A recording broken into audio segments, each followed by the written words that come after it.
কাঁচা জলপাই দিয়ে আজকে ভীষণ লোভনীয় একটা আচার বানালাম। আর এই আচারটা আমার ভীষণ পছন্দের। আর এই কনকনা ঠান্ডা মিষ্টি রোদের মধ্যে বসে বসে এই জলপাই আচার খেতে কারা কারা আমার মতন পছন্দ করেন। আর এই জলপাই আচারটা আমি বাসায় বানিয়ে রাখি, ভাতের সাথে, খিচুড়ির সাথে, যে কোনো কিছুর সাথে কিন্তু আমি অল্প অল্প করে নিয়ে খাই। গত বছর তো আমার শ্বশুর বাড়িতে জলপাই গাছে অনেক বেশি জলপাই ধরেছিল, অনেকগুলো আচার বানিয়েছিলাম, কিন্তু এবার তো জলপাই গাছে কোনো জলপাই ধরে নাই, এগুলা তো বাজার থেকে কিনে আনা হয়েছিল। তাই ভাবলাম যে এই জলপাইগুলা দিয়ে আজকে খুব মজা করে একটা আচার বানাই। আর জলপাইগুলাকে সুন্দর করে ধুয়ে এখানে একটা ডিপ কড়াইয়ের মধ্যে পানি নিয়ে জলপাইগুলা কিন্তু দিয়ে দিলাম সিদ্ধ করার জন্য। আর সাথে একটু লবণ দিয়ে দিলাম যেন জলপাইগুলো ভালো মতন সিদ্ধ হয়। আর এদিক দিয়ে জলপাইটা সিদ্ধ হচ্ছে, আর এদিক দিয়ে জলপাইয়ের আচারের মধ্যে পাঁচফোড়ন দেওয়ার জন্য কিন্তু এখানে আমি পাঁচফোড়ন গুলাকে সুন্দর করে ভেজে এখানে ব্লেন্ডারে কিন্তু আমি পাঁচফোড়ন গুলাকে ব্লেন্ড করে নিলাম। আর একটা রসুন নিয়ে রসুনটাকে সুন্দর করে কিন্তু কুচি কুচি করে রাখলাম।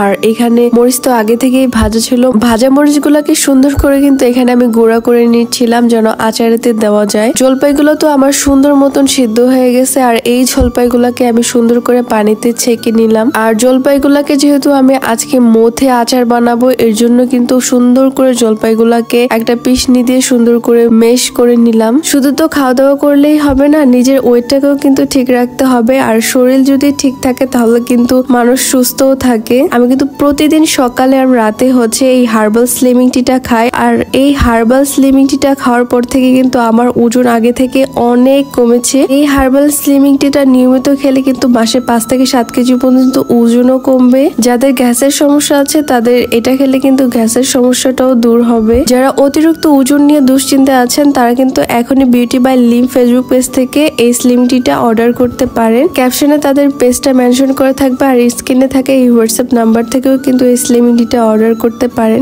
আর আচার বানাইতে তো তেমন কিছুই লাগে না। আর এখানে আচার বানানোর জন্য আমি কিন্তু সবকিছু রেডি করে রেখেছি। আর এখন জাস্ট শুধু আচারটা বানাবো। প্রথমে একটা কড়াইতে এখানে আমি 250 গ্রামের মতন এখানে সরিষার তেল দিয়েছি। তবে সরিষার তেল যত বেশি দেওয়া হয় ততই আচারটা কিন্তু বেশি টেস্ট হয়, আর ওই আচারটা বেশি দিন রাখা যায়। সরিষার তেলটা একটু গরম হওয়ার সাথে সাথে কিন্তু এখানে আমি কুচি কুচি করে কেটে রাখা সেই রসুন গুলো দিয়ে দিলাম। আর সরিষার তেলের সাথে কিন্তু রসুন দিলে সরিষার তেলটা একদম ফেনা ফেনা হয়ে যায়, রসুনটা ভালো মতো দেখাই যায় না। চামচ দিয়ে উঠায় কিন্তু রসুনটা দেখে নিয়েছি সুন্দর মতন ভাজা হয়ে গেছে। আর এদিক দিয়ে মেশ করে রাখা জলপাইগুলাকে তেলের মধ্যে দিয়ে দিলাম। আর তেলের মধ্যে দিয়ে সুন্দর করে কিন্তু জলপাইগুলাকে ভাজতেছিলাম। তেলের সাথে জলপাইগুলা ভাজা ভাজা হওয়ার পরে কিন্তু একটু পরে আমি এখানে 1 কাপ গুঁড়ো দিয়ে দিলাম। আর গুড়টা দেওয়ার পরে কিন্তু সাথে সাথে একদম পানি ছেড়ে দিয়েছিল জলপাইয়ের ভিতর থেকে। আর এটাকে সুন্দর করে একদম ভাজা ভাজা করে নিতে হবে। আর এদিক দিয়ে আমি পাঁচফোড়নের গুঁড়াটাও দিয়ে দিয়েছিলাম। আর পাঁচফোড়নের গুঁড়া দেওয়ার সাথে সাথেই কিন্তু আচারের মধ্যে সুন্দর একটা ফ্লেভার শুরু হয়ে যায়। আর আমি কিন্তু অল্প অল্প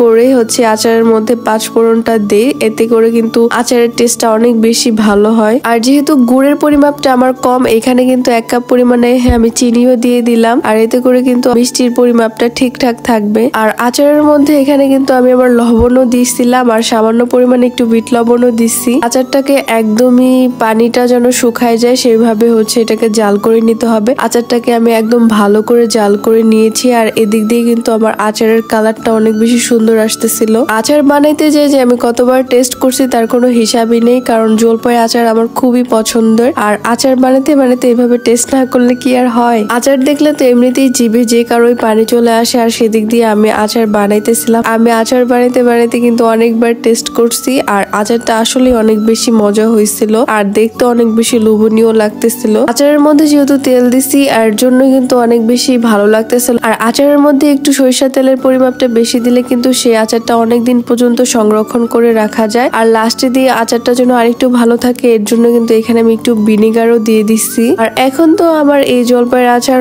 একদমই রেডি হয়ে গেছে। আর আচারটা খেতে অনেক বেশি মজা ছিল আর অনেক বেশি লোভনীয় ছিল। আপনারা চাইলে কিন্তু এইভাবে আচার বানাইতে পারেন। আর আচার বানানোর পরে তো বেশ কিছুক্ষণ আমি এটাকে ঠান্ডা করতে রাখছিলাম একটা বাটিতে। ঠান্ডা হওয়ার পরে কিন্তু এখানে একটা ডিব্বাতে সুন্দর করে ভরে রাখতেছিলাম। আর এই ছিল আজকের ভিডিও। সবাই অনেক বেশি ভালো থাকবেন। আল্লাহ হাফেজ।